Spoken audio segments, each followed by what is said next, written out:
Hello and welcome to another Motors.co.uk video review. This time we'll be taking a look at the 8th generation Volkswagen Golf. But before we get started, don't forget to subscribe to our channel, drop us a like if you enjoyed the video, and click that bell so that you're notified each and every time we upload a new video.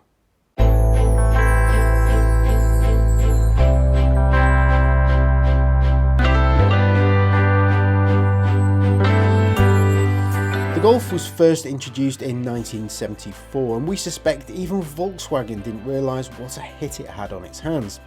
Since that first generation Golf rolled off the production line, more than 35 million have been built, with a large chunk of those going to UK buyers.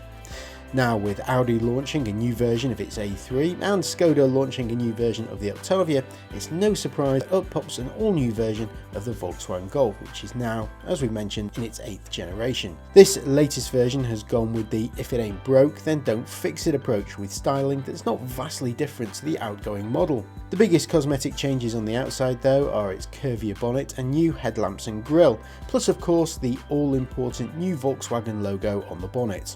The biggest changes are in the cabin, with so much new technology that technophobes may find themselves a little bit lost. There's no question that it looks fresh and modern, but a lot of the controls and functions are really fiddly to use, especially when you're on the move. Even simple functions like adjusting the temperature or radio volume is done via a touch-sensitive screen rather than a traditional dial, and that will irritate many. It comes with an 8.3-inch touchscreen infotainment system, which we can't help feel has been designed with more emphasis on how it looks rather than how it works. It's safe to say that the BMW 1 Series is far more intuitive to use. There's no question the quality is excellent though, as we've come to expect. As for practicality, while the Golf is not the largest car in its class, it offers room for 4 adults, while rear access is easy, which is an asset if you have to strap a small child in. The boot space on this new Golf remains the same at 380 litres, which is broadly similar to the Ford Focus and Vauxhall Astra. While the Skoda Octavia has a much bigger boot, for smaller families this VW space should still prove to be plentiful. While the 113 brake horsepower 1-litre petrol engine will be introduced to the Golf later in 2020, for the time being it's a 1.5-litre petrol engine, and that's the only petrol that's going to be available. You can choose it with an output of 128 or 148 brake horsepower, with both coming as standard with a 6-speed manual transmission.